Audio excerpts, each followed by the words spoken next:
kokka mukateke ku buli mutimbagano gonna we guli akantu kano kakulu nnyo. Njagala buli muntu osale mu kalowoozo kano mukateke ku mutimbagano wonna kabone ensi yonna bwe mwategeere.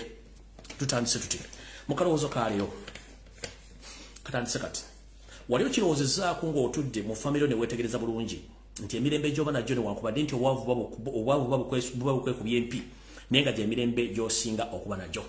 Waliwo efumitirizaako mu kalowoozo kaleero embeera abagagga gye bayitamu gwe gy'olowooza nti bayita mu mbeera nnungi naye nga tebasajja bate bakazi bato ebiseera ebisinga tebebaka. Kiki ekibagaana okwebaka oba kiki ekibatambuza ekiro n'okusula mu mabaala gwe ng'olowooza nti mirembe myereere. Wano nova kalowoozo kaleero ne nkugamba nti lya akatono ng'omanyi nti ke kakora ensonga nti setaani bw'oba omuleeta mwangu waakuleeta naye okumuzzaayo si mwangu.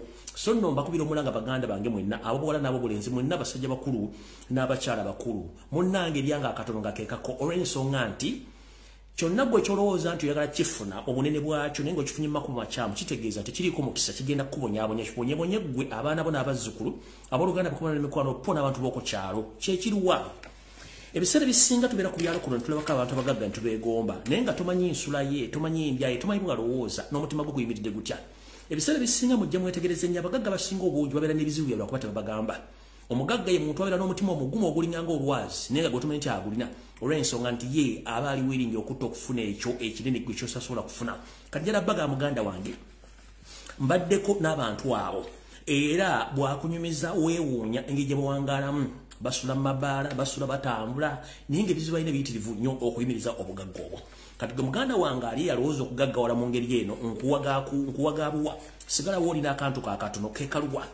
Ebiseera bingi nnyo abantu bangi baagala nnyo okugaggawala naye nga tebamanyi nkola ki abantu gye bayitamu okugaggawala. Buli muntu mu nsi kati nakuwa omukisa gwo era olina omukisa gw'osobola okuyitiramu okugaggawala. Obugagga nno si bye bizimbe si ze nsimbi wabula obugagga kye kikulu ky'obulamu nti olina obulamu. Buli muntu waali mugagga mu mutima lwakuba nti abasinga obungi twagala ebisingawo nkitegeeza bulungi nnyo. Buli muntu waali olina obugagga bwe bulamu neffe abantu basinga obungi twagala nnyo ebintu ne bwejjukanyamu obungi nti omuntu yina gyova gye mulaga oyingira ensi ng'oli bukunya ensi ogivaamu nga bwe wagiyingira ekyenjawulo nti bw'oba ogivaamu bakwambaza bulungi nnyo osobole okutuuka empewo ereme kufuuwa ewa ssenkaba gy'oba ogenze naye nga bwe wazaalibwa ate era bw'ogifuluma nga tewali wadde ekikumi ky'ofulumye nakyo. N'olw'ensonga eyo mmwe abalina omululu okuddira mufuna obugagga nga muyita mu mbeera ey'okugula amajjini amayembe ge muteeka mu bizinensi n'ebyokoola okufuna obugagga njala bagaawa mulekerawo omululu kubanga eno ensi kkubo tuyitako buyisi. Waliwo ebuzizaako mu kalowoozo kaleero lwaki abantu abasinga obungi bwafa nga badde mugagga fuggetogge. Bizinensi ze n'ebibugagga ebisaanamu mu kaseera mpawe kaaga tewali mwana aba mukyala addamu kuddukanya bizinensi ezo kubanga omugagga ono yali agenda okusaba ebyokola bino bimukolera ensimbi sente yazisabanga ye ate ebyokola tebabisikira sitaani tebamusikira. Sitaani alonda gwalonze n'amuwa kyayagala n'amala n'amukozesa. Mukiro ngamba ntya ngamba bwenti lyanga akatono ng'omanyi nti kekako kubanga bw'otwala sitaani n'omuteeka mu byobugagga byo kitegeeza sitaani ebyobugagga byakuleetedde ne byasanzeewo ajja kubanyuka nabyo. Yensonga lwaki nti abagagga bonna basinga obungi abakozesa amasitaani okufuna ssente olunaku lwafa ng'amasitaani gasenguka nga n'ebintu bye bigenda bifa ttoggebwe bityo. Yensonga lwaki mwana ku kyalo omuntu yenna alina ebyokola ng'alina ensimbi abaana be bafa mu ngeri ya njawulo. Abaana b'oku kyalo abamuliraanye bafa mu ngeri ya njawulo abooluganda abakona b'emikwano bwe tutandika obbanywa. Bw'alaba kimuyitiriddeko abantu musonzeemu engalo ng'atandika okwebuzaabuza ng'afukaana bakoma nga kitegedde nti sitaani gwe yaleeta amufuukidde ekizibu. Butyo nno mbagamba sitaani bw'oba omuleeta mu maka ago kimanyi nti bw'abajja ne bye yasangawo abitwala. Mwegendereze nnyo obugagga obungi tebulina mugaso kubanga ku nsi ekyobugagga kye tulina gwe mukka gwe tussa ebisigadde byonna byakwewunda bya nsi. Bw'oba oyagala emirembe we bakootulo onyumirwe munnange va mu bintu by'okwebuzaabuza ng'oyagala obugagga kubanga obugagga abasinga obungi bali kunyumiza gye babujja munnange ojja kwewuunya keera ku makyokole katonda kyabakuwadde kyekiba ekikyo kubanga okimanye nti olunaku lugenda okukyenkya nga naawe ogoberedde bajjajjabo abakusookayo ne mu mirembe kubanga olina okuba n'ebibuuzo bitono nnyo ebikubuuzibwa nga ne ansi olina ntono nnyo naye gy'okoma okuba n'ebibi ebingi ebibuuzo bijja kuba bingi nnyo nga ne ansi olina ntono olw'ensonga ne ku nsi kw'ovudde ojja kuva nga bakwekokkola nti kale tumuwonye agenze naye nga webuuza kiki ekyogeza abalya mmere tumuwonye agenze olw'ebikolobero n'ebikolwa by'okoze ku nsi nga obaleetera ebyokola ku nsi olw'okuba nti yogala ebigagga. So akalowoozo kaleero buli muntu yina joli please making sure nti ositula byonosobola okwetika kubanga sitaani mwangu wakule naye okuzza omuzibu amaliriza ku nkomerero naawe kennyini yamwegulira naawe akulidde ke kalowoozo ka leero kati nyenze ku Kigula Lujji.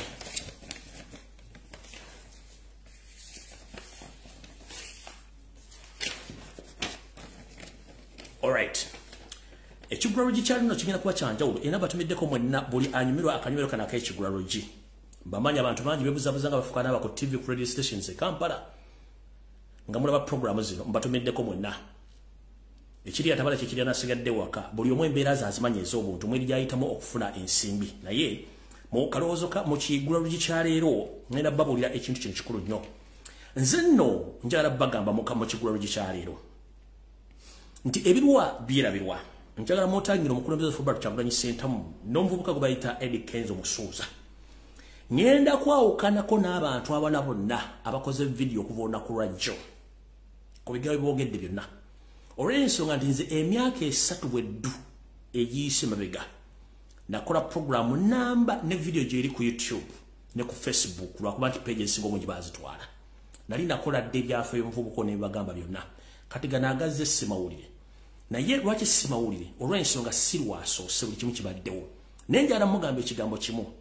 Nze olwaliro olutawuno nalwewaze sagala duyingiramu olw'ensonga nti namala okusoma Yoseri enkola gyakolamu emirimu nga wabawo ekintu ekinene mu nsi Uganda nga kimukuba butereevu ageza nnyo okuleeta ebintu bikyankalanya amawulire social media ye ayiseewo ekiki. Tubadde mu Uganda ebintu bingi ebizibaawo okufa kwa muganda ffe Jakana Naddulika tukuvuddeko tugenze ku birala. Abaana abawambiwa tukuvuddeko tugenze ku birala. Abantu bali mu kuttibwa tugenze ku bintu birala. Bafumba ekiboozi gyebona tugenze ku bintu birala. Kati omukulembeze waffe yabadde mu Netherlands ne bakola documentary eyalaze obuvulo obuddo bw'okuwamba n'okutta bannayuganda mu Uganda. Museveni n'akola kyalina okukola. Bwe twatera oli busa munnange omukulu Attorney General Kiriwa Kiwanuka n'agenda mu yabaddeyo mu UN Assembly ng'atutta obulimba obw'ekifuusa obw'ekiyaye ku orders eza Yoseri Tibabulo tabasira dano wakale ziyaleta muzizidde ne kimukuba era ne kimuyirira ddala bulungi nnyo. Kati Museveni yagenza okulanga pressure epayirinze bulungi nnyo olw'ensonga nabaga nti Museveni bw'akozesa abeera n'abapesa ge yasasula edda. Mujjukire nti abaana basinga obungi abadde buteri mu Uganda ndowooza mu Uganda abantu abaagala enkyukakyuka bali 85 ku buli 100 nkiddamu. Mu Uganda abantu abaagala enkyukakyuka bali 85 ku buli 100 naye ekizibu ekiriwo nti balinamu akatengo omukulembeze ke tuli mu Kigula Lujji balinamu akatengo omukulembeze ke byatugamba. Ekyokubiri balina obwavu obutalina nga ne siringi 2,000 zisobola mukyusa obwongo. Kati obuzibu obwo nti abantu bonna babaagala enkyukakyuka ne bamuwaayo akawogo asobola okwogera ebigambo bingi. Kino kireeta ntya kubamba genti otawuno nalowooza sigala duyingira just njala balaga ekintu kino mu Kigula Lujji mukitegere bulungi nnyo olw'ensonga nze ne information yange babuulire ngende nveeyo kuba n'ebyokukola bingi nnyo. Ekisookera ddala njala bategeeza bwe bati emyaka 3 nakola video ngenzo gikeberako olwaliro just to review bikiri nayogera nga video almost emitwalo nga 35 gy'abantu abaakagiraba emyaka 3 bwe mpulira ebiga byonna ebyogeddwa ne ngamba wow abantu bakipinga history n'enkireka bwentu. Naye kati njala gamba Buganda wange mwenna abakozesebwa omutuusi Yoseri Tibabulo tabasira mutano wa Kalekezi nseeta muzizidde ensanga bisibe njala mbere careful nnyo. Ensi Uganda nsi yaffe si yabagwira ba refugees. Bw'azaliwa mu Uganda oli muna Uganda era olina okwagala ensi yo. Okulyankuzibwa si solution. Famali mu diaspora tuli eno l'ensonga nti Uganda yatulima nga tusobola economic crisis eyo nga teri mirimu ne tujja mu diaspora. Ensimbi ze tukola 70% zidda Uganda kulaakulanya ggwanga na kusasula misolo. Ekyokusatu buli muntu bw'ajja mu diaspora wasobola okweyabiza n'ayogera buli kigambo ekimuli mu mutima. Kiba kitegeeza nti omuntu avudde mu Uganda akyusa mentality y'okusinga omuntu ali mu Uganda naye nga n'abali mu Uganda baagala ensi ekyuke bangi nnyo. Kati abaana bano bonna abali ku social media abawe omusimbi Museveni bakozesanga sleeper cells mu lulimi oluna science era ne mulimi olukesi tuna kye tuta sleeper cells spies nga bobero ababambega nga bo basirika babasirisa babagirayo ababaagala babeere bwe bakolera emirimu gyabwe. Kati abapesa ge bajjeeyo njala soka bagamba mu Kigula Lujji kya leero ensonga ziri 3 zengendo okwanala zingesooka. Omukulu ono muganda waffe ekisooka bamukozesezza nga sleeper cell bamujewujja okuleetawo diversion ekisookera ddala mukozesa nga diversion ekisooka. Ekyokubiri omukulu ono ye nga ye bw'okola analysis bulungi ku ye yeetaaga Windows update. Bwe ngamba Windows update kiba kitegeeza nti melongoto bulangata ye yeetaaga mu fixing aina lose capacity aina lose walls weziri wataga okuzibikira mu ndowooza inentegere ng'omuntu. Ekyo omalo kitegeera n'omanya nti ebintu emwenza okuba bikolera ku pressure oba ku gun point. Naye tukuzeeyo kukuwa obuntu nti omuntu olina okeerekeramu okamwa k'omuntu sikante nti weekabidde gye weegenda okukaabira okyusaamu. Okusinzira ku nsi weyengedde omuntu ono yandibadde yeetegereza nnyo ensonga zino wammanga nti bannayuganda ekituufu bawambibwa kiki ekigenda maaso mu ggwanga.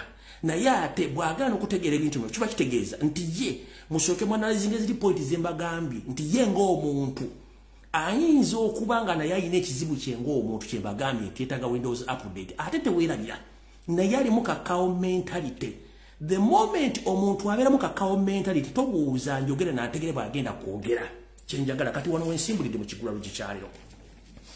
Ekisookera ddala njala bategeeza nti ebintu bino wammanga babikoze okukavalinga kye tuyita human rights abuse. Museveni kuba mwambulidde saati ne musajja we Kiriwa Kiwanuka bwe yabadde agenze mu conference eya UN okulimba abantu. Ne bakozesa ekintu kino nga diversion okubuzaabuza abantu. Ekyokubiri President wa Lumbuye Kyagulanyi Center bwe yagenze okulaga documentary ye eyabadde ku mutindo gw'ensi yonna mu muzimu theater esinga obunene ng'abadde ekubyeko bugule. Kino kyajjeyo seri mu mbeera n'agamba nti wano tutuuse. Kino kyadde kirina okukolebwa okugyawo sleeper cell eri okujja okukola kye tuyita cover up okugyawo ebintu bino byonna. Ekyo nakyo mukitegedde. Mbagamba ekya diversion y'ensonga lwaki buli media NRM propagandist abali ku social media batutte ekintu kino ku level ndala nnyo. Bukyanga lubanga lwa media mu Uganda wokka wosanga concert y'omuna Uganda for the first time ngerangiddwa ne Namonkanga naye Namonkanga eyo yabadde eranga ki in the first place. Linda nakikugambe dda awo sigenda kulwawo mutegedde bulungi. Kati njagala sooka kubuuza Yoseri mu kigula lukikyaleero. Olwaliro ku TV ogenda kwogera njala kubuuza ne baminisita mwe n'ababadde mu nsonga zino. Muli mu kufumbafumba ekiboozi kya Ebola mu Uganda.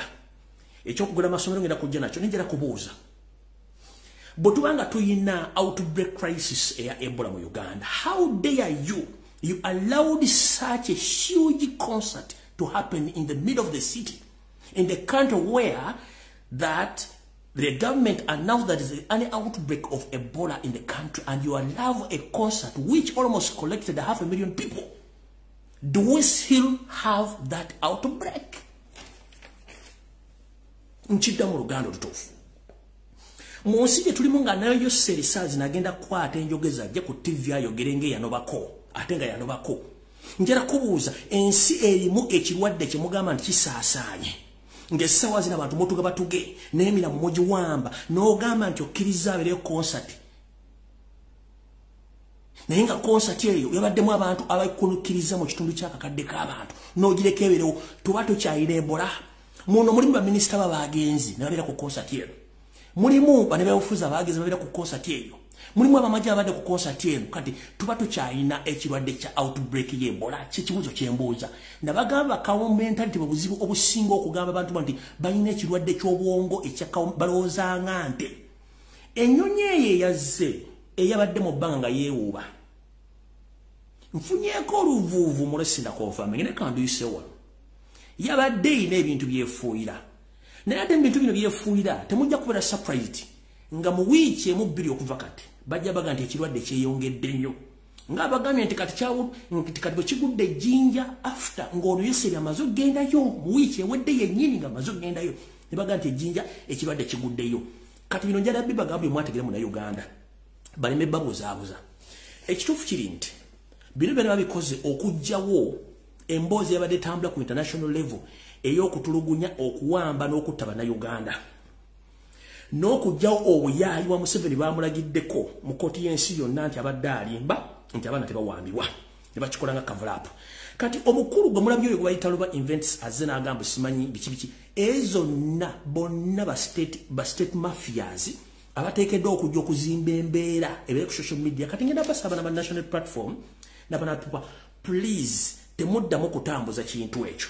Gye mukoma kipostinga nokyogerako oli mba muwa popularity ate mba mukapicturing amawuli tuli ku bintu birala nnyo.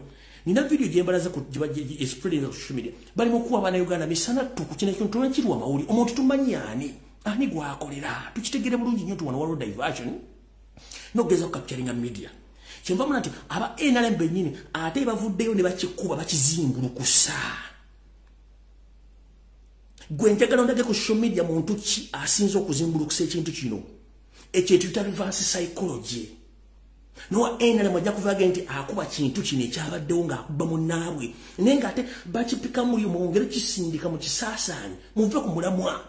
Omukulembeze waffe documentary gyakoze yalabiddwa ku nsi zonna buli omu yatidde okwata kiri wakiwanuukana mukwatira mu buyaaye mu UN Assembly kyawawaziza ensi yonna amatu yo sere kyadalina okukola nakati kyalina okukola ku media okuba nti abakapitalinga musigala nga mukwa songera basa mu kigula ky'oluggi kya leero.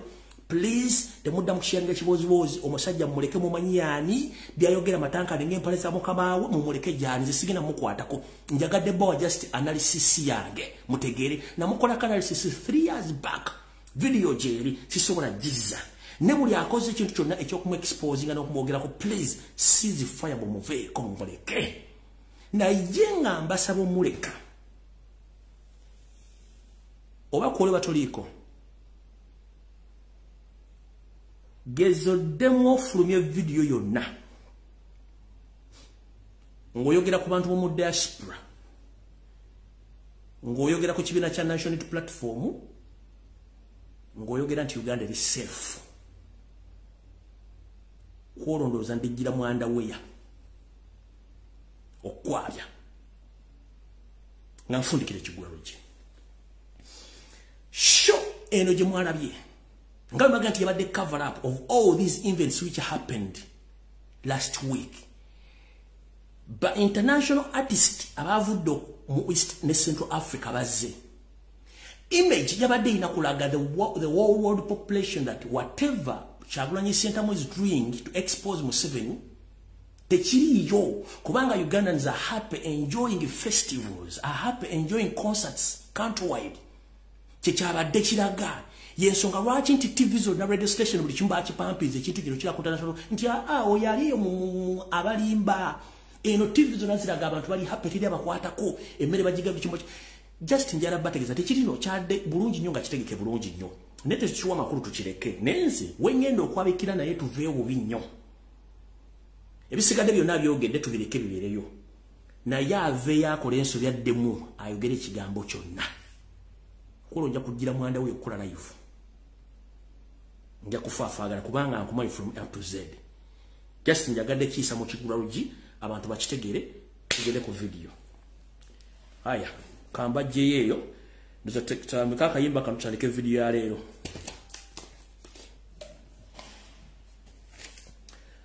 mujiro munyuira kayimba kanutandika video ya leero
mukawulidde bulungi kankabaddemu version endala tugende mu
katandise ntandise bwente bulijjo mbagamba walulunye nti Uganda ewaffe okwawowe ensi eri matankane ngere empale zayo seriti babalota basira mutano wakane seriti tamzazete nsanga bisibweri eggwanga liri mu ntata etabangawo mwabayina ensimbi kubitavu bya mwebaddabu obategeza mujje ensimbi kubitavu otherwise mwandifuwanga mukiza munda olw'ensonga nti mputu muyina nyingi mpulukutu za musota zigenda migomeka ne bwe munaagaana okujjayo ensimbi nze temunnenyanga ogwange mmaga okoze Naba posting ya wiki yenyini ewede mabegana bagala nti Minister of Finance, Minister y'ebyensimbi yawandiika ng'atalekawo okusaba ku eri mwenna bamanirenda basobola okuwola Museveni obukadde 5 bwa euro nga interest ya 10% okuba nti baddukanya gavumenti n'okuddukanya budget y'omwaka oguwedde wepo n'obujja. Kino kibategeeza wodiza omulalo mu kyama ng'abategeera babuzi kati wootuukira okuba nti gavumenti ewandiika mbaluwa ng'eno yabamanirenda bagiwola ensimbi mwabalina ensimbi ku gavumenti mwabalina ensimbi mitavu bya banka muli ku ki kitegeeza mwebuzabuza ng'afuka banaane ng'ekituufu mukimanyi wano wentandikidde bategeeza nti video entuufu etandise olw'ensonga nti tulina budde njagala bayisa mu bwangu tutandise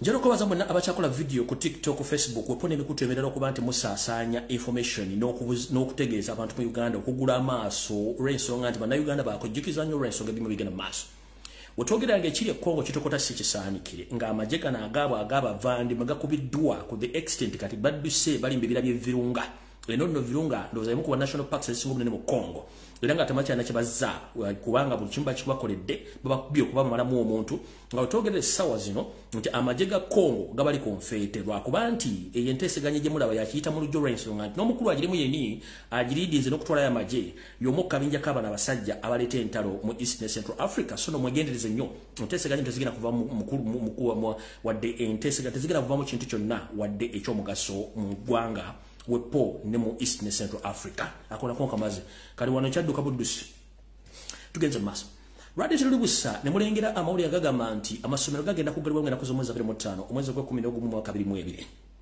ne abagamba nti olwekirwadde kya Ebola naye mbagandi concert yabaddeyo abantu abadde basukiriza mitwalo 5 lwaki babalese babere mu concert yesinga Ebola yabadde nga ne minister we bali kibuze kuzaayo kanonno sike kabadde akakodya kaliro ddawa njira tegeeza mu nabazadde nti ensongeri bwete abasomesa mu nabali mu Uganda njala bategeeza abasomesa abasawo abasirikale mitongole binebe njawulo njaba bategeeza munnange newe munebuza ne mukitegere nti eggwanga terina nsimbi ate liri mu ntata akakodyo kalo bakakoze bati ono mukyala je nti okuva kulagira nti amasomero gagalenga 25 bulo kuba Ebola no tewali nsimbi za kusasula basomesa olw'ensonga Bachimanyi tambo egendera mpaka mu December jene komekereza abasawo abasomesa bonna bajja genda ku account zabo kulinda omusalaga ogusasula kubanga baba olekedde Christmas period nenga sente ziriyo kati coordinate katubasalira amageza masoto gagalenga 25 November bagenda tukere kulinda ensimbi zabo nga teziriyo sombo wadde emyezi nozanga gumu oba wiki nga 3 mugenda tandika okulanga abasomesa batandise okwekyanga olw'ensonga nti kano kadde kakodyo sike Ebola wabula tebalina nsimbi za kusasula basomesa So okugala amasomero nga bukyali kakodyo kakugalira basirika basomesa bweru bali bafuna musala ate bali mekwebuzabuza nga afuka bana nti bakoze ne bamalayo ttamu. So kino kyade kiteeketeke mu kitegere bulungi nnyo. Tugenze bulungi nnyo. Tugenze kumulala. Ensonga endala yino naye mujulize bulungi njala mujijjemu ebintu bibiri obisatu mujagala mutegere bulungi nnyo. Mu system gye bayita buzabuza ofige mu Uganda Museveni yasinga ogitegera naye naffe twamuzuula nti tusobola okubira mu system yemu mumpulirize bulungi nnyo. Omuntu eyasoma kye tuyita golira warfare yeyo seerire banne okuva mu Fronasa ne bagenda e Mozambique ne bagenda okusoma byonna bye basoma buyeekera. Museveni ekiyamanya nti abantu basobola omuyeekera nga ye bwe yakola. Kati kyalina okukola kwe kutusookayo okukola obubinja bw'abayeekera bonna okwetola eggwanga n'okukola ebikolwa by'abayeekera bonna. Naye namugamba nti bw'okola ekintu ekyo kisobola okuvamu ekintu ekirala. Mwagenza okulaba nga basala emiti gy'amasannyalaze egyo egitwala amasannyalaze ewala. Kati let me tell you one thing kino mukijje kunze. Ojja kubuuza muganda wo yenna akola mu mmeme akubuulire. Teri muntu wa bulijjo nga takola mu masannyalaze nga tali mu gavumenti. Ng'akola mu kitongole kya gavumenti. Era nga tekyadde kigendero kya kusala miti gino. Teri muntu asobola kusala amasannyalaze gafuluma ggwanga. Eyo line international electric line eyo teri muntu wa bulijjo kadeide yasobola gisala nga amasannyalaze kwegali olabo oyita wansi waayo nga kwegali nga geesooza. Kati gw'okwata otya duliru ojjosala amasannyalaze ago maama amasannyalaze ago waya zennyini zina gravitation force nebanga egudde ku ttaka tesobola kustabilizinga ebibuukabuuka mu bbanga. Kati tosobola kuŋŋamba nti omuntu atakola masannyalaze era nga tejja kiteekete kukuteeka tekubuzaabuza abantu nti basobola okusala eyo international line ezifulumya amasannyalaze okatunde bwe luwagwa nga n'ogisala ku mutu n'ogiteeka wansi n'egwa. Museveni genda olimbe baana bo n'abasiru. Teri muntu kadeyidde yasobola kuvayo n'asala layini ezo kandi okubirakola eya waggulu eno n'eno neno zitira kubeera line mukaaga ku ttaano. Teri muntu asobola kubeera muguwa ddalu kukwata kintu kyonna kujja kusala miti ezo gundi eziline ezifuluma eggwanga tekisoboka.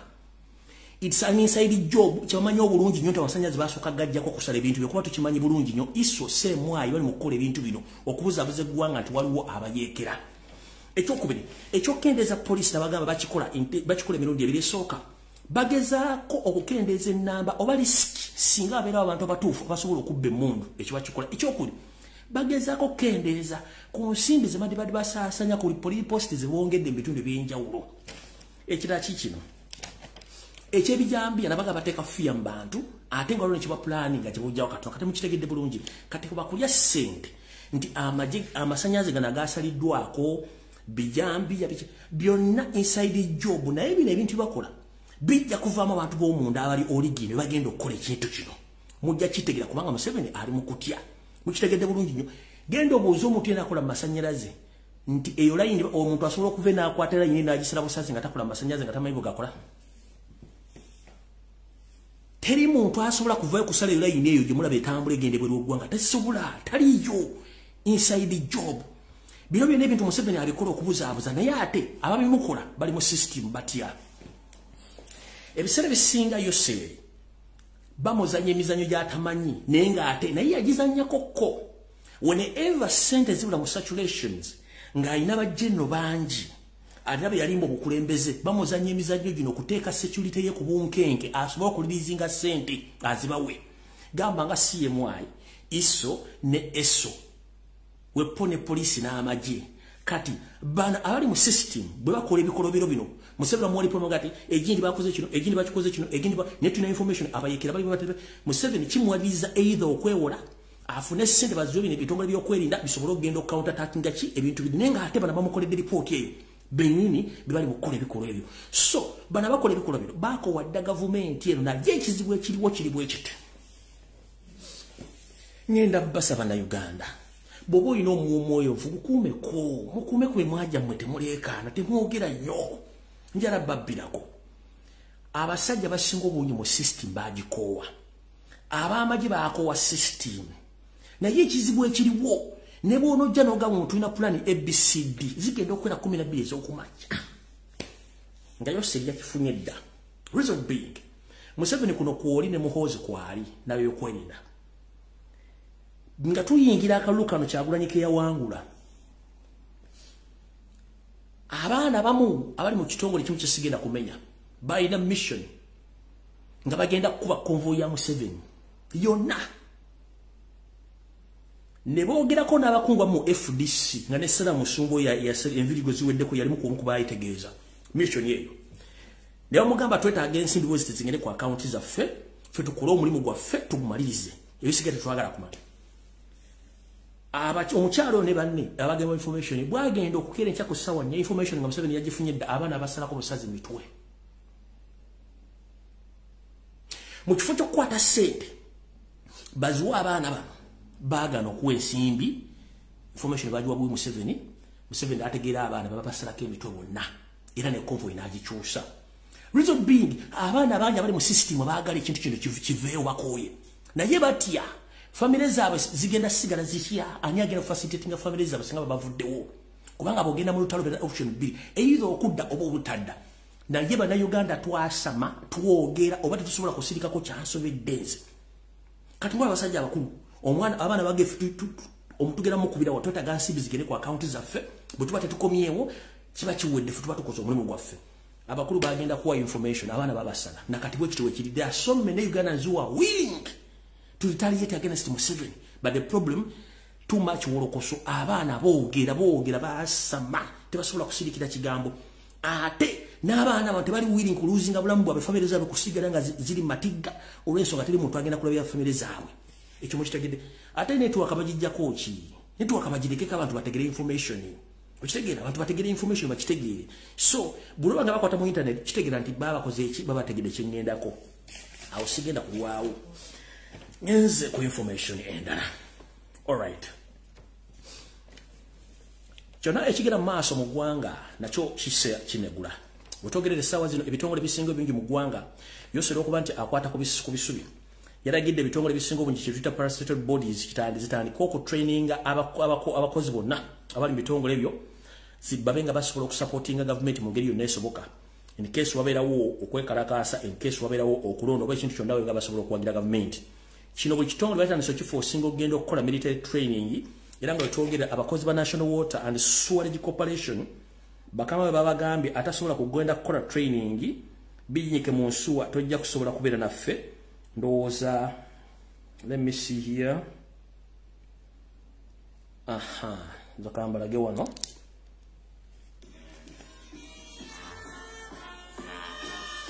abakozi ba National Water and Sewerage Corporation bonna atasobodde kukola exercise eyo talina mulimu bonna bage balina kuwagira NRM by all means kyonna ekijja balina okusupportinga NRM abakozi ba National Water and Sewerage Corporation babagambye atasobola kwagala government baki buli omu noonya gyogenda okukolera ewala so bakazi batu n'abasajja batu bali ku force training eya military okuba nti bawagira government mu ngeri yonna esoboka oba si kyekyo buli omu noonya ekibanja wano bamukitegedde bulungi n'ebitongole ebirala kitegeeza omusajja ayidde ffe tuludde awo nno sigenda kulwawo njala genda ku mboozi endala olw'ensonga nti obudde nnabutono ate information nina nyingi alright tugenze maaso ndowooza nsooka empisawo n'akawundi okengende ku information endala mwenna banayiwana gya bategeeza bw'oba olina omulwadde ng'ali mu ddwaliro Mulago bambi nkusaba mujje omunoonyeza at least clinic ng'erina abalwadde abasawo basobola okujjanjaba ntegeezeddwako nti abasawo indirect Mulago abasinga obungi babinyika mu nsuwa ne badduka abaliwo wasigalawo ba trainees oba abaana basoma obusawo waliwo naye nga abasawo professional doctors badduka dda era abantu bali mu kufa abali mu kufa bafanga biyengi Mulago lwakuba nti baagala kibalaga nebino ku bifunko drones ezabasobodde okundaga nti ebitande bisinga obungi baleta file nga bagisuulawo ng'omuntu amaze okufa ne bagenda so Mulago buli amanyi ogenda twala omulwadde we Mulago kimanyi nti otwala mufu bano zimu ku file z'abantu abadde bamaze okufa ne baleeta ne bateekaawo naye nga abantu bafanga ebinyira Mulago kubanga teri basawo abasawo babinyika dda mu nsuwa n'amalwaliro ga gavumenti agasinga obungi so mutegere bulungi nnyo nti ekiri Mulago kisa kinegula buli muntu banga olina oyagala kutwala mulwadde we Mulago please togenda olw'ensonga nti ensimbi abasawo baddukayo dda ndowooza n'ekiri ku migration points zonna ku border points nakyo kisa kinegula wetwogerera drone zange zasyaddeko mu bitundu bye Mutukula eno zagenze kuzigenda okola sawa 4:05 nga abakozi bonna ku migration badbise tebali orenso nga baba bagenze kweya eyo border point ye Mutukula tewali wadde omuntu wadde asobola okuya mu mutu yenna ave Kenya oba ave Uganda nga adda Tanzania oba ava Tanzania nga yingira Uganda ebifo byonna bisigala bikalu tewali wadde migration officer orenso nganti ensimbi teziriwo sasula abantu bano buli omu aba yino genda okweyiza okuba kanafuna ekigulya magale diba ezo entry points za Uganda ku side ya Tanzania nga oyingira Uganda abakozi bate baliwo kasazula sawa 5 okubanoonya obanoonya buli mbagenze kunoonya kawogo yensokola kimbaga nti eggwanga terina nsimbi liri mu ntata awo nno wengenda okuva ntandike video eya leero njitandise ntya ngenda bazanyira ka video kano kembalaze kyoke ntandike emboozi ya kiwakiwanuka tugende mu maaso ka video kano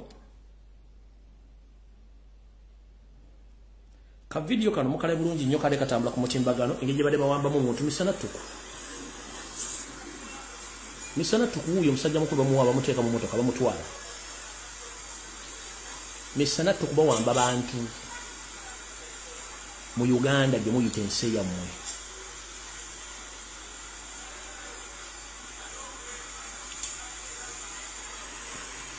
misana tuku bawamba bantu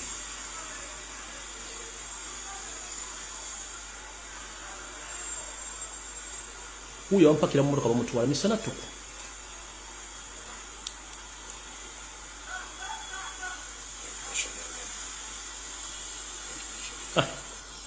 uyo musajja tubinaddako Katonda yamaje bamututte kale bavudde mu drone bakozesa motoka za bulijjo kuba drone batandise ogamba ati drone zitali bibombola biki oyo yagenze bambi awedde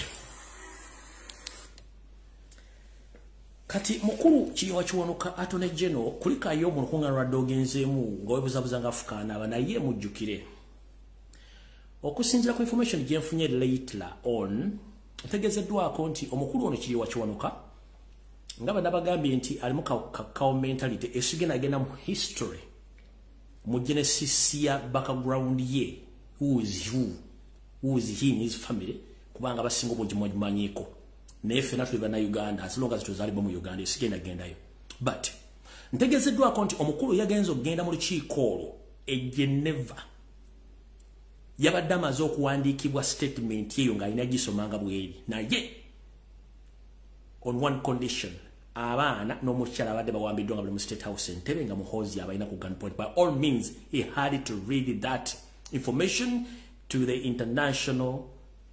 United Nations Assembly. By all means, if he failed to do so, his family was in total panic, and himself, he was in total panic. Boza video no tunuulira omukulu ono nga ayogera face yabadde ekisoma kyonna si kye kibadde ekigendwa kyange ekyokoza video just njagadde balaga nti omukulu ono a professional lawyer Attorney General yabadde nga ayogera nga atunudde butunuzi bwati perpetrators of torture. Courts of law in Uganda have talina maaso gaalaga bantu omulaba tiyeraze muntu yenna wadde muyeye nga asoma bintu bino omulaba. Several orders have been made, including compensation awards to victims of torture, discontinuation of criminal proceedings on account of torture of suspects, as well as holding perpetrators of torture personally liable and accountable. The security agencies in the country are a product of our history. At the center of their work is the recognition of the sanctity of life and the respect for human rights. Therefore, the government continues to invest in training security personnel to ensure adherence to the Prevention and Protection of Torture Act in the course of their duty. Loza mwode bulungi. Omwami ono family yabadde etereddwa ku mudumu gw'emmundu yalese Uganda nga mugambye either ogenda okusoma report eno oba togisoma. Professional lawyer yenna ku level ya Kiwakiwanuka mubeera mu kooti buli lunaku. Lawyer yenna abanga mubuulizi wa njiri omubuulizi ajja amaze okumemorizinga kyagenda okubuulira ensi ebirala yongerako byongereze okusinzira ku mbeera gy'abalebe ku church ne mu society gy'abaalimu. Kiwakiwanuka yadde asoma ekiwandiiko kino ng'asoma obutakola mu nsobi wadde n'emu Yoseri gye yamuwadde okusoma mu conference eno kubanga ya statinze way back from 1986 ng'asoma Museveni biki byazaalimba abantu byajja awandika. So Kiwakiwanuka bambi the one of the other yabadde family eri ku gun point yabadde alina okusoma ekintu ekyo nenga professionally akimanyi what was doing was a mistake and he was lying, but he was in panic to the point nti family yabadde ewambiddwa yensonga lwaki nti yabadde ali mu kintu ekyo kyakola nenga akimanye bulungi nnyo nti yabadde akola nsubi olw'ensonga nti abaana be ne family ye badde bamaze okuwambibwa bulungi nnyo ndoza mutegedde bulungi yensonga lwaki buli lwokolera mu sitaani atuuka ekiseera n'akwefuulira nenga olina okuperforminga ekyayagala okola ki operforming so yensonga lwaki omwami ono yabadde mu buzibu obwo nenga tasobola kwogera nsonga zino nga bwe zirina okubeera entuufu. Alright, ndowooza nvuddewo kati tugenze ku nsonga endala. Mumpeemu eddakiika emu yokka 1 minute. 1 minute. 1 minute.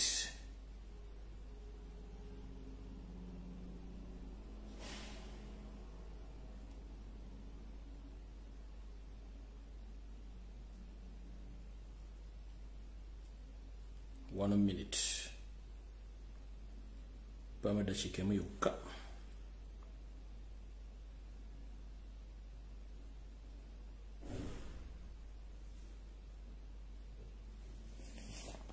All right. Nsamo nsonyo. Yoseri kuno kwoli, mohozi kwoli, n'abantu bokwebali. Njagala kuyuwa omunnyo mweno lishafu egenda okubeera mu December. Njagala kuliwa munyo mu lishafu enegenda okubeera mu December.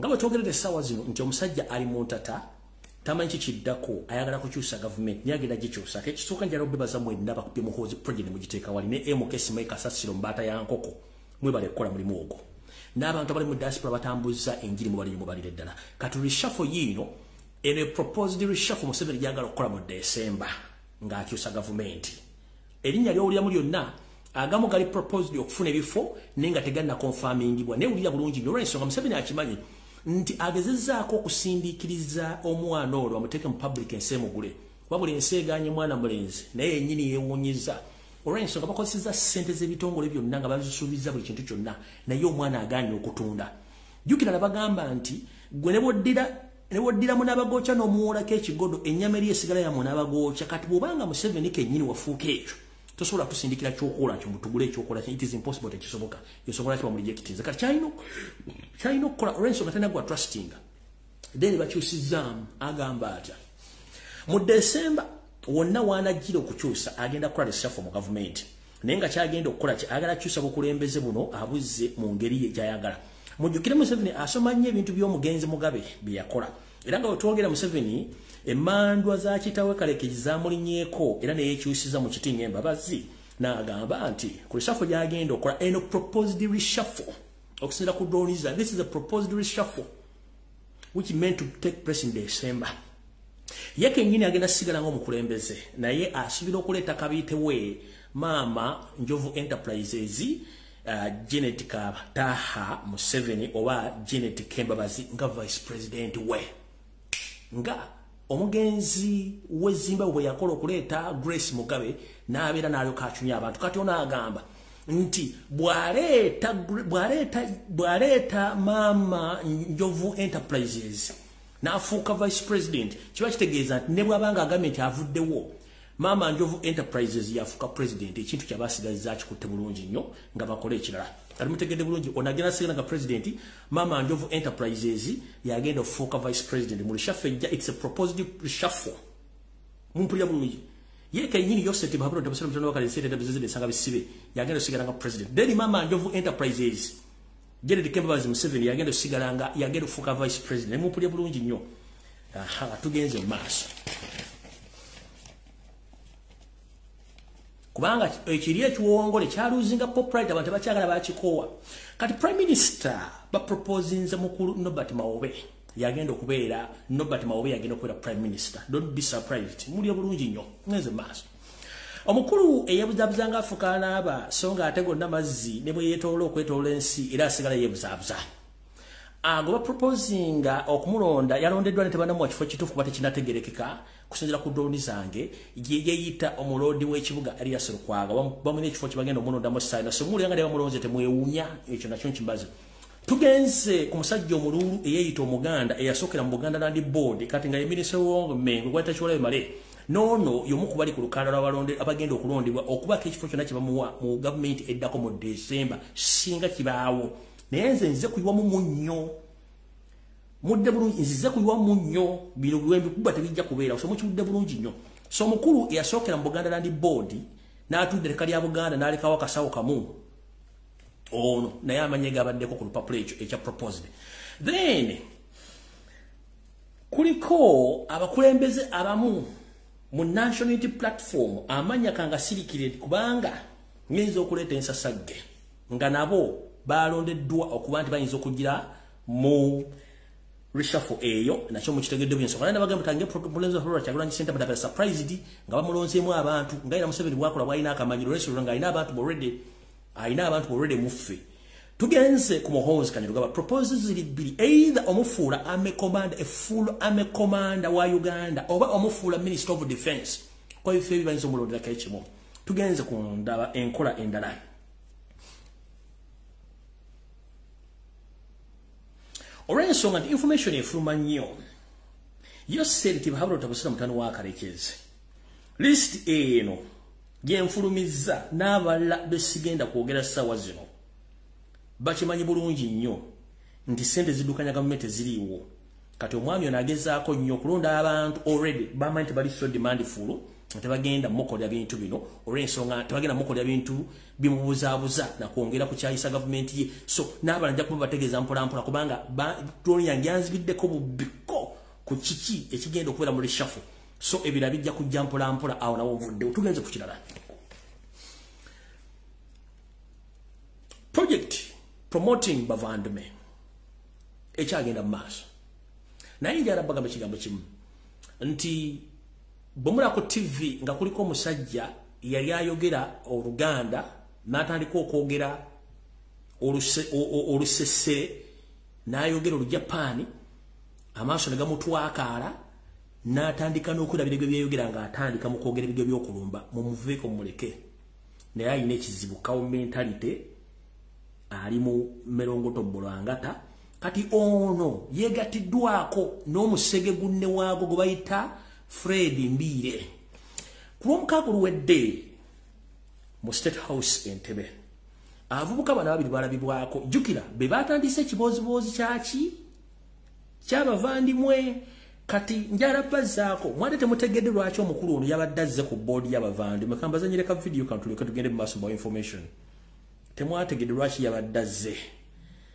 nkyakalina mukweri NAKACWA nende nakabazanyiddeko mwakale bulungi nnyo NAKACWA omukulu ono kulw'omukaaga basinkana Yoseti bahabula otabusira mutano wa Kalekezi mu State House Entebbe ne bakkiriziganya okugenda mu maaso promotinga emboozi y'abavandimwe muno muli Frank Gashumba ayina ennyinde mulimu omulagwa ffene ayogera ebige bitakwatagana muli Fred Mbire Mukasa naye nga yeeyita Mukasambidde bana bagenda tambula ku TV wali airplay promoting ekiga kibayita Bavandume era nga sente zigenda baweebwa yensonga lwaki nono yavudde recent anakogera ebige bitategereka bagenda kubeera ku TV ne radio station nga promoting ekintu kino mwe mulina promoting ekintu kya M23 what a coincidence kati mu kino ekya M23 mulimu n'omusajja sina pasta ono gwe bayita Budingo Francis Pastor Budingo Bunyongo oyo mukuba amekomanda ba M23 ebuzabuza nga Afukana aba era kyovolaba bonna batambula betole bagenda wani wabwe kubanga yani ye amekomanda wa M23 omukubbo era oli bwe yavuddeyo yazze wono munne mujja kulanga nonaze wa promoting ekintu kyamba tagenza bulungi ntyo nti oli naye Fred Mukasambire eyita Mukasambidde naye omu ku bantu abazze already kukola ku kintu ekyo promoting Abavandume tugenze maaso kati wano no wali okulira okombe swani mumpulize bulungi nnyo mwenna abaana abobola nabo bulenzi abakola mu Middle East nga mugenda kudda waka muwulize bulungi nnyo nammwe abali mu diaspora muwulize bulungi nnyo ekiri ku kisaawe Entebbe kitokota si kisaanikire kansoke mbategeeza bw'omanyi ng'oli mu diaspora most especially ng'oli mu Middle East nga you are planning to go back home please be very careful and listen very carefully to this information njala tegeza bana Uganda bonna bali mu diaspora nga mugenda kuddako e Kampala mu biseera bino ebyakayisanyo ebyamalya ga Christmas mwegendereze nnyo ekisaawe Entebbe kyonna ebitundu 95 ku buli 100 abantu abakiriko bonna ba SFC bwabanga yambadde engoye za Uganda Revenue Authority wa SFC bwabanga yambadde engoye za Civil Aviation Authority abamusinga obungi ba SFC abambadde engoye za migration abasinga obungi ba SFC tojja mulamu lugero lwa bulijjo genti muntu wa bulijjo abasinga obungi baki ba SFC akakodyo kali luddawa yose yakimanyi nti abantu abali mu diaspora including abali mu Middle East mwe musinzo okumusiiga ettoome n'okwogerera amafuukule byakola nabagamba nti omuntu asukka ensalo ya Uganda agerako mu ggwange mu malanga gamuliraanye oba mu diaspora n'asigala ng'alowooza ng'omuntu asigadde e Kampala aba asana kuddayo kunyiika mu kyogero n'omwoza n'omunyika n'omukunya omutwe guno n'okubakuba n'ateera n'addamu bwoko era nevumbirira abakazi n'abasajja bali mu diaspora nga mukyagira NRM bw'obanga nnungi waki temudde okwaba obwe empo bafuuyira ki musulira ki mu bintu ebizibu ng'ate muli mu diaspora kwebuzabuza ng'afukaana bakati mumpulirize bulungi nnyo baana bawala ne baana balenzi abali mu Middle East mumpulirize bulungi nnyo bw'oba oddayo waka e Uganda ekisookera ddanga ebula wiiki bbiri e Kampala sindika obuma bwonna budde Uganda ku muntu gwe weesiga sigazaawo ssente zigenda okujja ku kisawo kutuusewo mmwe ku muziko togenda na ssente zonna ekyokubiri bw'oba ogenda e Kampala kwata essimu yo eya buyonjo your social media platforms zonna zaninstalling n'essimu ogifrashing ojja bizamu ng'oli e Uganda nkiddamu kwata essimu yo saving password zo zonna eza Facebook eza TikTok ezaani zonna essimu gitwale mu reformatory setting ogiwe yonna eve buli kimu kyonna olyoka olinnya ennyonyi ssente zo nkugambye ng'ebula wiiki bbiri olinnye sindika ssente zo zonna ozisange e Uganda nga tonnalinnya Ntebbe naawe ali mu diaspora tolowooza nti ng'abaana ba mu Middle East kati ekisookera ddala abaana mwenna bagenda okuva mu Middle East SFC ne ISO baba ye ku kisaba balindiridde wagenda kubeera kye tuyita intensive interrogation nga babuuza ebibuuzo bino wammanga ekisooka wagenda ddi ani yakutwala okozeyo ssente mmeka owagira kibiina ki Museveni mubi kikyolowooza ku bigenda mu maaso mu Uganda era ogwawa nga bwe tumanyi nti ebibuuzo babuuza nga temumanyi osobola okwekuba endobo mu kwekuba endobo n'okifuwa ng'okizza munda kubanga Museveni akimanyi abantu abali mu diaspora bamufuukidde ekizibu mujjukire ne muzzukulu wa Kabaata akyogeddeko nti abantu abali mu diaspora mwe mumusinga omuvuma naye nisindala omuntu ali mu diaspora avuma muzzukulu wa Kabaata nedda kati mukitegere eyo koodi okusinzira ku kino kye mbagamba eno koodi okitegedde kati gwe yenna agenda okudda e Kampala sente zo sokozi kubanga abagenda bakwata bennyini ensi bagenda zibajjako ebibuuzo bakubuuza ojja kubiddamu bubi bakukwate naye ng'ekigendwa mu kino Museveni ayina ensi nabagaba bazanya ebibufuzi abeera n'ensimbi naye zikulaakulanya eggwanga tazirina mu kino abaana abalina obutima obunafu bayinza obbatandika obbasendasenda obbawa obusimbi mutandike okuba nti mwogerera gavumenti bulungi nnyo kubanga Museveni akimanyi nti abaana bagenda okudda bonna bwe banaatandika okutaakaka omuzadde gwe yaleka ewaka jjajja gwe yaleka ewaka mikwano gye yaleka ewaka teri agenda kuddamu kwagala Museveni kati yagala kigemera ku kisaawe n'ebitongole by'ebyokwerinda nga muzze ewaka oba omuwagira oba tomuwagira you are going to face it life at the airport mbagambe 95% of all airport staffs those are SFC and SMY agents who are deployed there to interrogate whoever come from Middle East and the other countries in diaspora. So mbere careful nga mukitegera bulungi nnyo mbategeezeza buli kye mulina okutegeera naye nga bwe bakubuuza ekibuuzo nti wagira kibiina kibagenze ndisira kibiina kyempagira nagenda kukola ndi mukowu njagala kuddaka leeta essimu yo essimu mbabulidde ekyokukola muziyuwe muddeka ng'essimu eri terina kyerimu temanyi kyebagenda kukuggyako ekibiina kyowagira sina kibiina kyempagira Museveni omwagala mugambe nze njagala family ebyofuzi bikwata ku Museveni simanyi oba yani as simple as that ekiri mutima kiri mutima gwo mukisigaje kubanga mutima tebukukebera bona okolesebwa kubuze buzo no byange byogera mutegede bulungi nnyo so Museveni gumuzanyirako ali mu kutya so no awo nvuddewo ngenze ku nsonga endala yesterday okay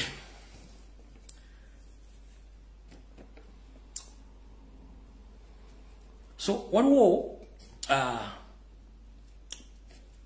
buddenga budduka information nina njire budduka okay tewali kyakola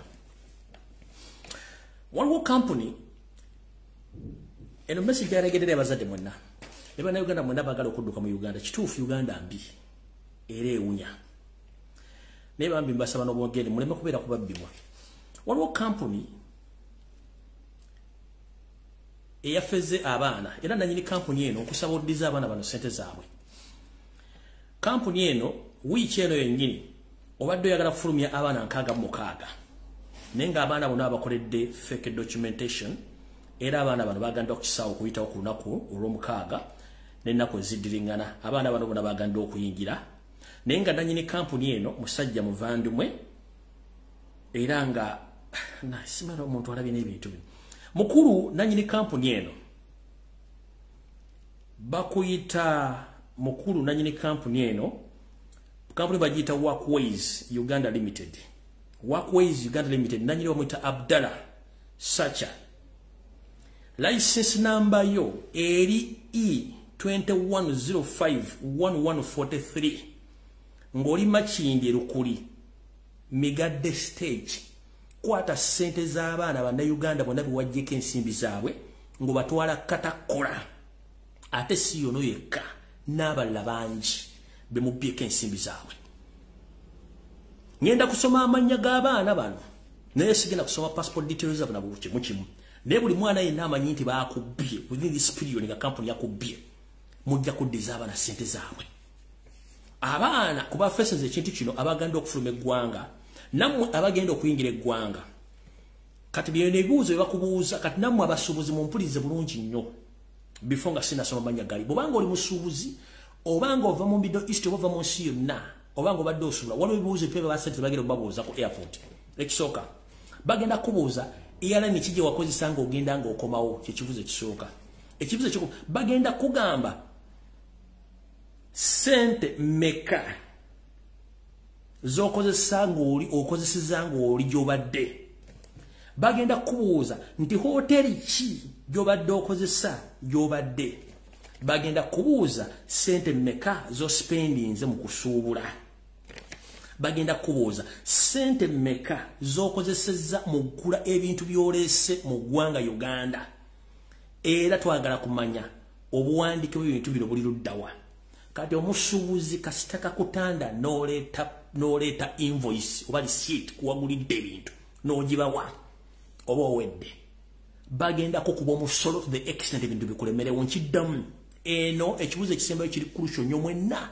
abasuubula ebintu nga muva mu diaspora nga muva Uganda mugenda Dubai China kana koli bakabatedde ebibuuzo mbabuuza muwulire bulungi nnyo eno message egende mwenna abasuubuzi ebibuuzo bibino wammanga wakozeseza nyonyi ki ng'ogenda era ng'okomawo sente meka z'okozeseza ng'oli eri hotelo ki gye wakozeseza ng'oli eri sente meka ze waspendinze ng'oli eri gye walaze era bagenda kubuuza ebyamaguzi by'oguze obispendinzeko sente meka twagala obukakafu bw'ebintu ebyo ne receipt the moment kasitona oba wa invoice oba receipt kuwagulidde ebintu ebyo bye Vietnam oba owedde tebakulimba nti eri scanning machine yabadde ku kisaawe wali bakebera ba revenue mbu yabadde yafudde no scanning machine teyafudde akakodyo kabavandimwe ke bakozeseza kakano tuzikiza machine tulangire public nti machine yakozeki yafudde tutandika kubanga buli machine bale batekamu ensawo machine nerondamu zinongoye ono wine ono biki kati bagenda kukola kye tuta money work leta suitcase bagigulewo batandika okujjamu kantu kamu nga bakateka kamu nga bateka kamu nga bakateka kati ebintu bisinga obungi mujja genda okuvaawo nga either yenyini elevele bibye oba ba SFC babibye obanga bakubirinze n'ebintu batalina kubiringa kubanga tebantu bakyagala kumanya mukitegedde bulungi nnyo machine tiyafudde yo scanning machine tiyafudde bawo mpumuze nga bagala kubirako bantu ekiri ku kisaawe Entebbe kitokota sekisanikire abasuubuzi ndoza mutegedde bulungi nnyo njala bategeeza nti kyonna ekigenda maaso awo mukitegedde bulungi kisaawe Entebbe nti bonna basenga obubbi bangi kati mukyala NAKACWA Kingi, how are you doing? It's a long time. I've been searching you all along, but finally I've got you. Njala tegeeze gwanga. Omukyala ono yasooka n'akolako emmengo mubulange emmengo. Mukyala wa kitiibwa nnyo. Era ng'ali mu Democratic Party. Bava mu Democratic Party n'agenda mu NRM ne bamuwaana nnyo. Kye baamukolera eyo enkoko ekikola bazzukulu baayo. Abaana baawo banna Kingi Kiwala Kingi. Abaana mu NRM baana bakunya. Bakunya NAKACWA Kingi. The extent n'ekiyingi kyamukunya. Bamalo mukunya betumukuba nayika Windows munanga mayinti bidiba bidanyi nibyo nga bakasuka bazza wa Kingi nga yadde Masaka nga yafuna boyfriend nga bumukala kata Museveni nga mayinti ekidiba kidanyi nicho nga akasuka lubadde tulibusa drone zange zimunonya yebuza buzanga afukana aba recently mulaba ku anniversary simanyi mbaga ya myaka mmeka kibi nesasira mukulu kiyirenga obashiro kikyali ko musajja watu Babana bakunya NAKACWA Kingi nemba basajja ba NRM muso ufumbo basajja n'abakazi mukalakasa abaana babandi mubasize empitambi abaana bakunya NAKACWA Kingi mu NRM mama yone kumazi munange nga mmenda basajja ba NRM bebuzabuza nga bafuka banaba omukyalo nga yagala okudde Mengo adde mutuwalize mu gibamugoba mukuba nemerwa mga hantu tujja kusobola bakuli bubi aluddawa buli muntu yenna atambula ng'ogenda fuluma Uganda omukyalo no yafuna office ku airport awe Entebbe kati yali mu ka business ka yellow book buno yellow fever book NAKACWA Kingi okuva ku bwa minister n'ebitu ebyo yasibidde mu ka office kibamukoledde awo Entebbe amaze ebbanga yali mu konto ya yellow book buli muntu yenna ayite Entebbe nga tola yellow book oba oyingira ofuluma NAKACWA Kingi yenna nyini business eyo kati bwoba nga tolina yellow book $5 zibakujjako kugemaawo NAKACWA Kingi nannyini business eyo kankulumiddeko NAKACWA Kingi yebako okubanga ali minister kati atofu National Labour Movement girabe edduka yali minister kanali ku kisayi yakukumibwa mu ka office ya controlling yellow books zonna mu Uganda abayina nabatalina yaziberaka abaana bakunya NAKACWA Kingi kyebamulekera kyali kitume. All right, kati ndoza njala basomera abaana bano mukulu ono bayita Abdalla Sacha nanyini company gye bayita Workways Uganda Limited ng'osangibwa Makindye Lukuli Migadde stage with immediate effect olina abaana nkaga mukaga wadotwala kata no babbako ensimbi zaabwe nga abaana bonna documents bakoddeefu with immediate effect return the money for these boys kubanga tebafunye kye balina kukola wababbye amanya gano wammanga lyokengere ku information endala kuliko Musindi James Ngabirano Living Oundo Arvin Tamale Samuel Kalinge Joshua Sekitoleko Simon Bamulekesi Wilson Seremba Steven Maseruka Dennis Seguya Lukuman Gira Swaib Bukenya Ryan Kamoga Mountain Seguya Kasiriv Misach kuliko Twesije Andrew Nganda Ashraf Mosisi Ashraf Kaiwa Tone Rajab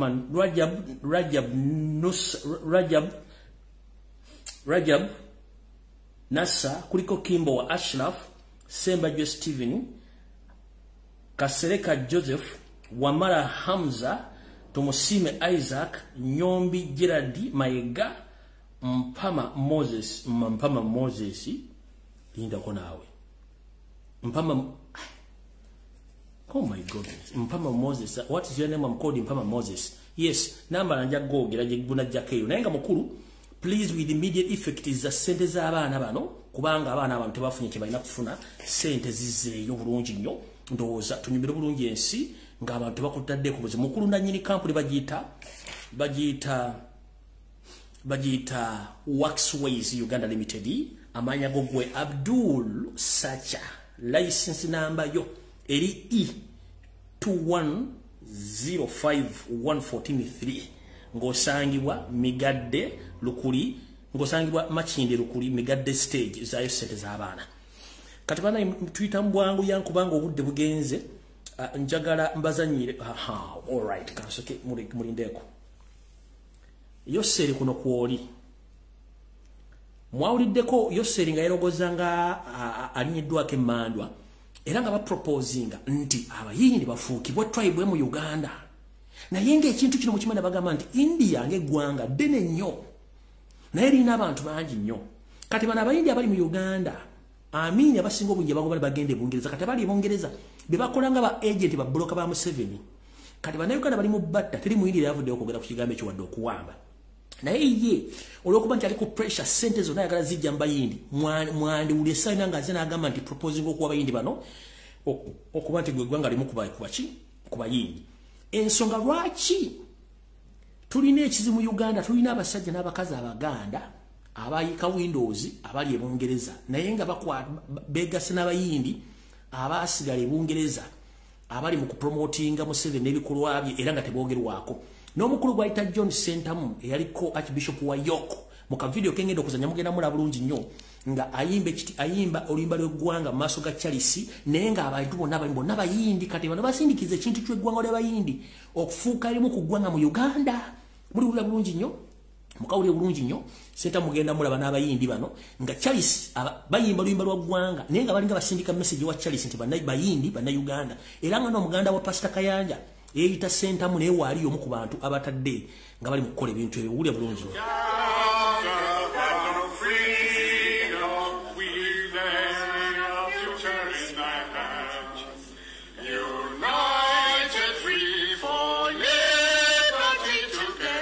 Sentamu mulaba wuuyo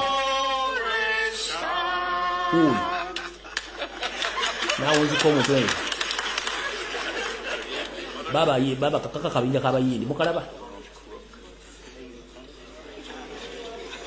kayinja kabayindi awe baposhinga Museveni afula abayindi eggwanga mu Uganda Sentamu wuuli mulaba enkwezengeeyo wuuyo zamutegedde bulungi lwaki Museveni ali ku pressure ey'okufuula eggwanga ly'abayindi nti eggwanga mu Uganda olw'ensonga bw'otunulya Sentamu ono yalwanyisa nnyo omugenzi Mugabe bwe yali atta abasajja bazimba benaga nti agenda kujja mu sekapulaye n'agisaleesale singa Mugabe tava ku bukulembeze njala kubuuza omusajja ono yeeyita Omuganda alina akazigo kamulinga nga Kampala Road ali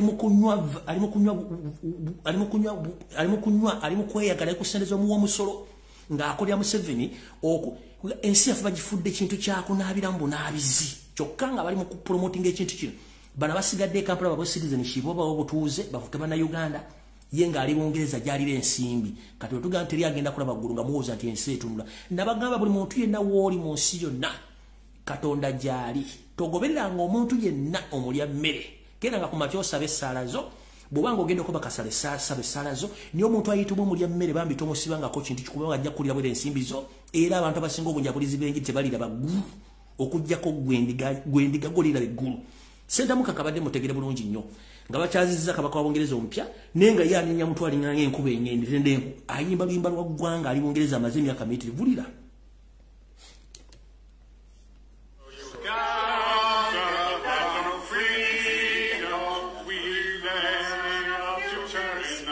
owulira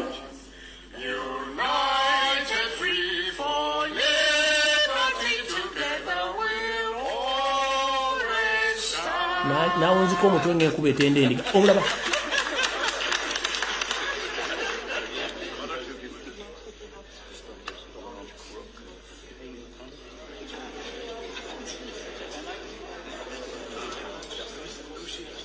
omulaba wuuli eri ensekapula wuuli eri omulaba muza mutegedde bulungi naye era nga nkiddamu nga ngenda njagala kuzannya njagala baletera omusawo mu ddakiika ndooza nga 3 muwulize akatambi kano ak'omusawo njala bategeeza buli munnayuganda wonna wooli mwegendereze nnyo era teweesiganga magulu meeru mubi kirumira mpiyi bbiri. Njala muwuliriza omusawo wange ono ebigambo bye bagamba okusera ku binabongerako oluli buli muntu yenna nga oli mu Uganda wuliriza akatambi kano kaddakiika zigenda kubeera ndoza nga 5 then tugale programu eno mukawulize bulungi nnyo. N'amajjuvu Mukama Katonda oyo atuwangazizza n'atuyisa mu bizibu byonna bye tuyiseemu. Tumusaba atwongere otuwa obulamu ate era tumusaba atusonyiwe ebyo bye tukola nga tumanyi n'ebyo bye tukola nga tetumanyi. Tumusaba Mukama Katonda ayambe baganda baffe abalina obuzibu obwa buli kika ate era ne tumusaba awonye baganda baffe abalina obulwadde obwa buli kika. Baganda bange mwenna abali eyo mbalamusizza n'ekiramuso nti assalamu alaikum wa rahmatullahi wa barakatuh. Emirembe n'okusaasira bibeere gye muli mwenna. Omulimu ogwampeereddwa si mutono, omulimu omunene. Mpozi omulimu ogwampeereddwa kwe kunnyonnyolako ku baganda baffe kiki kye bayinza okukola singa babadde balowoozezza nti balidde obutwa oba babawadde obutwa. Omulimu ogwo nno si mutono, mulimu munene. Era nga nze bulijjo nvaayo ne mbawa ekikolo n'eddagala ebya ssente entono ennyo naye nga biri very effective. Mujjukireeko baganda baffe twafunako ku COVID emabegaawo. Abantu bangi mwali temumanyi kyakukola singa omuntu aba alumbiddwe obulwadde bwa COVID-19 but nebaza Allah jalla jalaaluhu twasobola okunnyonnyola abantu what was COVID-19 and what they could do to avoid it. Mbeebaza bannayuganda, you followed what I told you to do. Enamba y'abantu alhamdulillah yakira ddala era tetwaddamu kuwulira bantu bakaaba nnyo kubanga mwagoberera ebyo bye twakola bye twabasomesa. Nebaza Katonda olw'amagezi ge yatuwa okusobola nti ate twayambako ku baganda baffe abali Uganda. Unlike COVID-19, ebintu by'obutwa bino bizibuzibu ku lw'okubanga tebiri straightforward nga bw'olaba obulwadde bwa COVID-19. It is straightforward nti yali ssenyiga omukambwe atamanyikiddwa naye singa oba omukutte ku beginning ng'obanga yakakukwata treatment ebeera very simple ekitali ku bintu bino nga bakuwadde obutwa. So nga tetunaba kugenda eyo wala nnyo mu kusomamuko nti obutwa buno bukola butya mu mubiri gw'omuntu. Nze kyendowooza ku lwange enganze abantu bano bakuba eddagala mu mubiri gwo to disorganize your body organs. Tulina organs mu mubiri gwaffe abantu bano ze bazannyisa oba singa baba bakuwadde obutwa omuntu yenna aba abukuwadde kyaba tagitinga. Ekisookera ddala nga tetunaba kugenda butya bwe tujjanjabamu katusooke tulabe body organs abantu bano ze bazannya nazo. Tugenda kusomako katono nnyo briefly ku major organs ezisobola okushatinga down omubiri gw'omuntu within a minute oba mpola nga bo bwe baba bakitayiminze. Kati tulina omusaayi. Blood is an organ. Omusaayi guno, it's an organ in a liquid form. Kubanga omusaayi guno gulina 55% what we call plasma. Plasma is the liquid form of blood. Mu plasma muno bino bigenda kuwanvuwamuko katono naye mubeere bagumiikiriza. Mu plasma muno mulimu clotting factor, mulimu electrolytes nga sodium, potassium, ebintu bwebityo, mulimu waste products, mulimu nutrients, mulimu ebintu bingi. So kati ne tubeerayo ne kye bayita cellular oba solid form mu musaayi. So 45% of it is cellular. Cellular kyentegeeza ng'omutima, kidney zensigo, kidney zensigo ne liver ekibumba. So bana abantu bazanyisa ebintu bisatu, bazanyisa basically omusaayi gwaffe okubeera nti obutwa bukola according to omusaayi gwaffe, bazanyira mu musaayi gwaffe. Kyova olaba nti bakugamba nti omuntu yafudde heart attack gwe bawadde obutwa, oba ne bakugamba nti omuntu yafudde stroke, oba ne bakugamba nti omuntu yafudde blood clot. Kubanga whatever medication they give you oba ekyo kyoyita obutwa kizanyira mu musaayi gwo accordingly oba okusinzira ku kye batajetinze. Kati katuyiteko katono mu bufunze ebintu bino bikola bitya.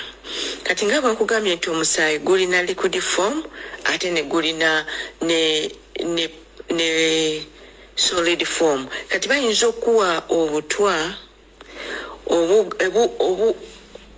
obugenda mu musaayi gwo, omutima ne gwesiba omulundi gumu kye bayita heart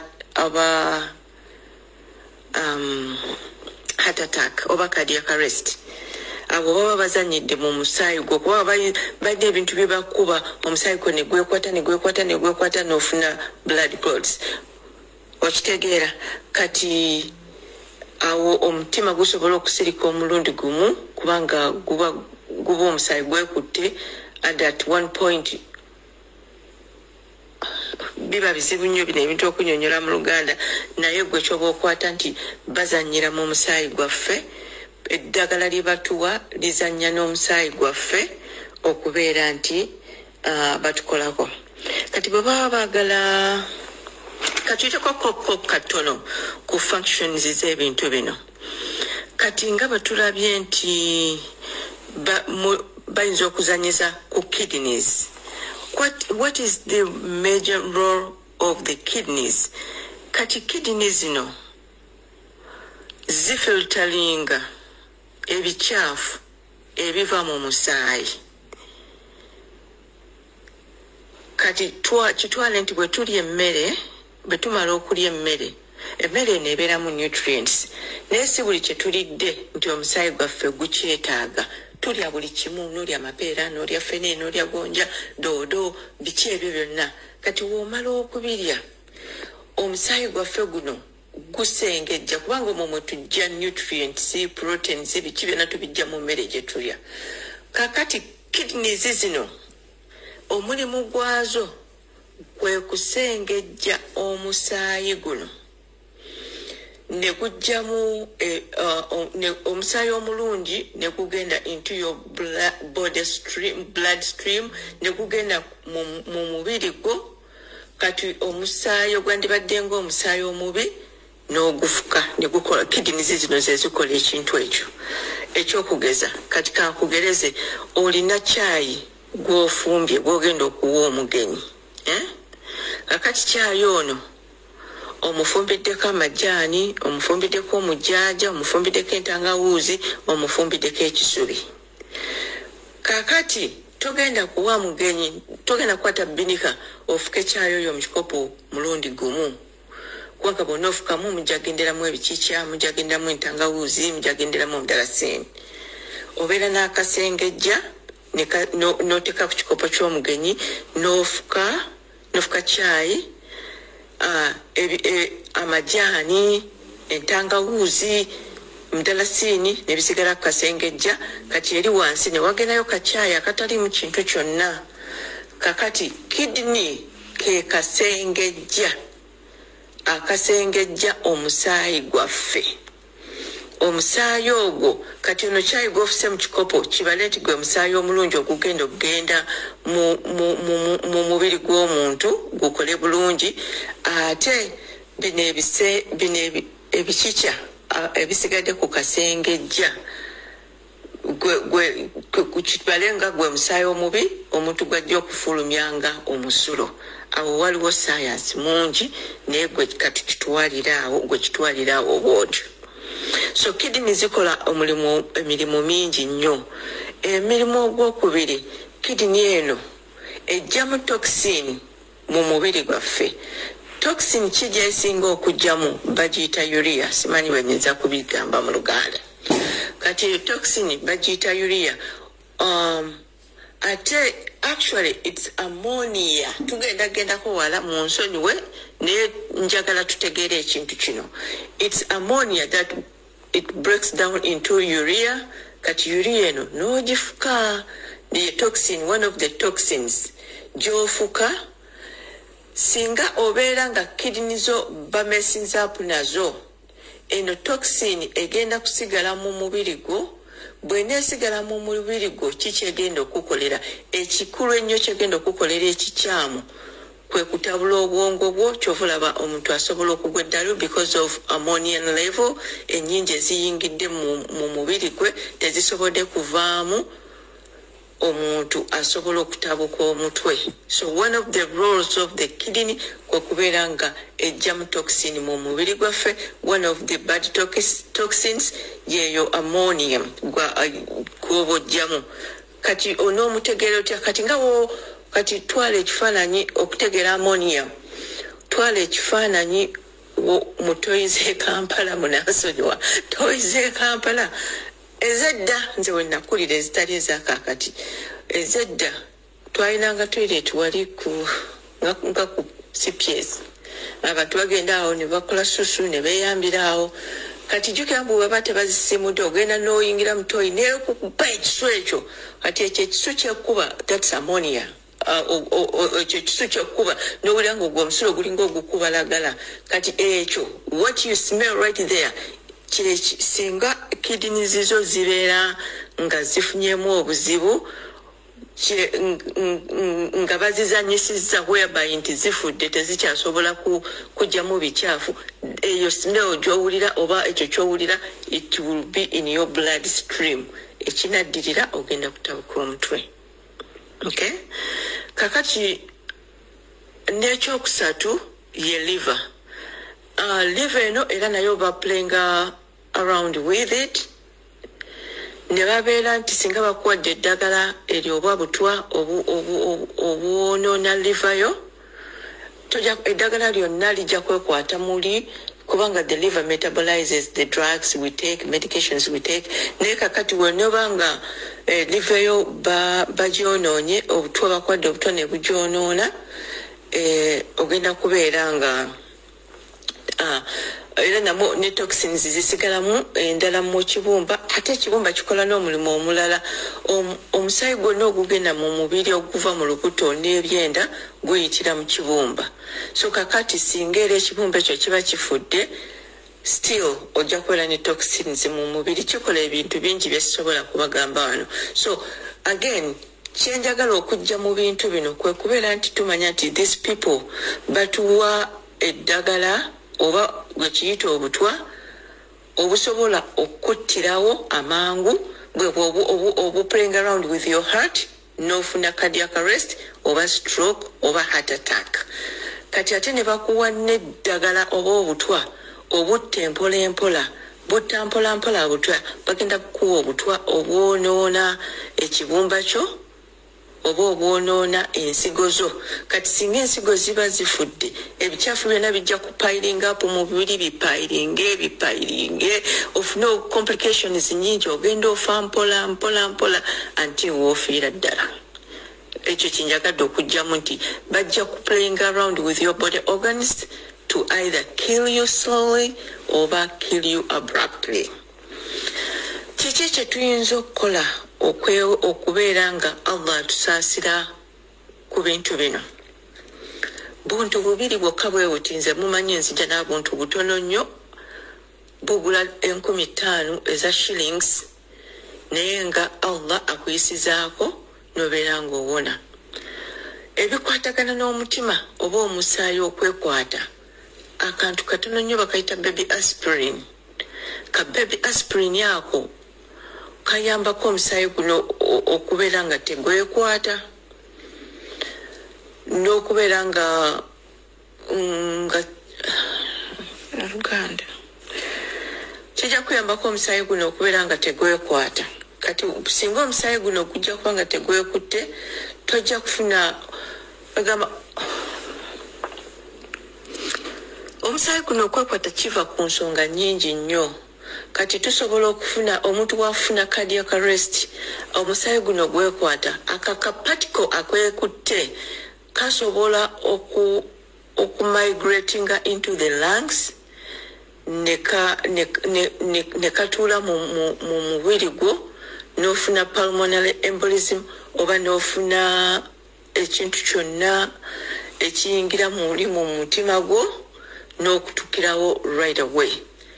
But singa oba oyina ka baby aspirin kano kasobola okudissolvinga clot eyo nobeera nga tofuna bizibu bino.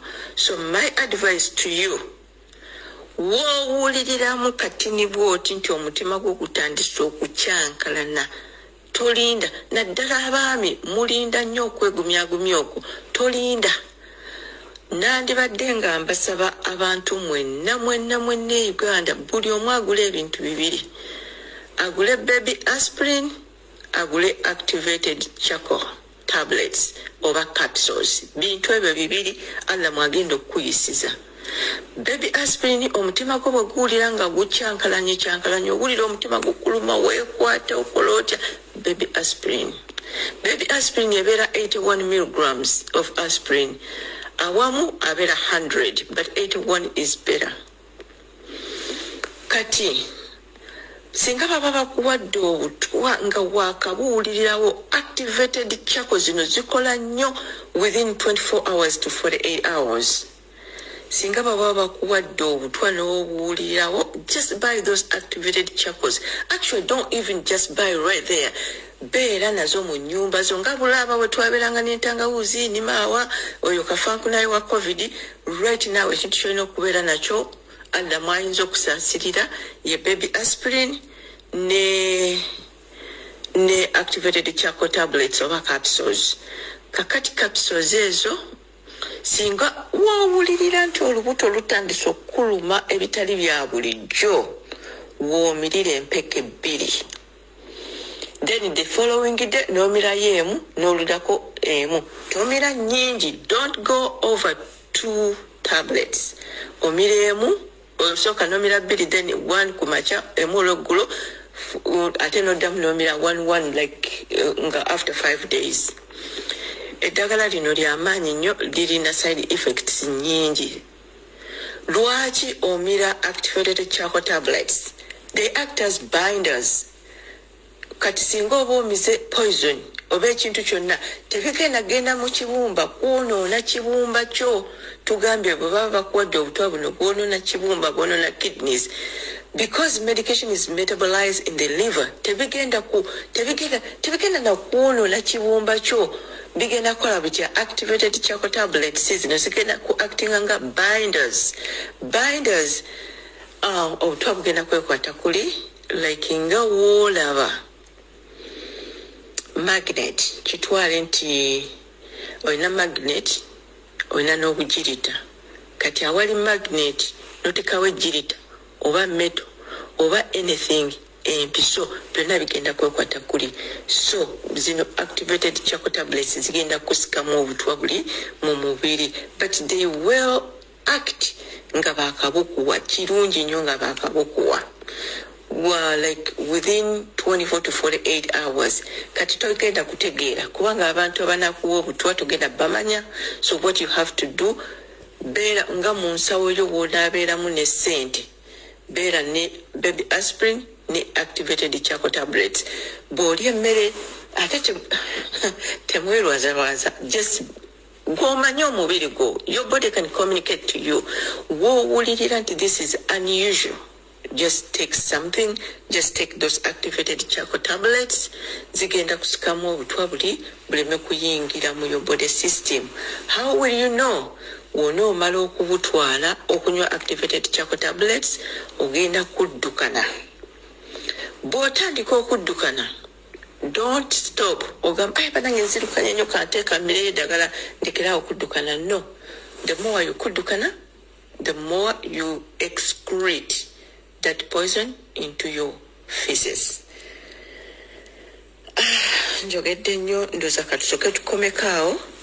Ebirala bijja kujja mu second phase mu nsonyiwe empanvu y'emuko katono. Naye nga bintu bibiri bebiyinza okutuyamba Allah mwayinza tuyisizaamu tugambye baby aspirin ne activated charcoal tablets. Mukama bankuumire atakuumira mpeera tunaddamu ate. Alright.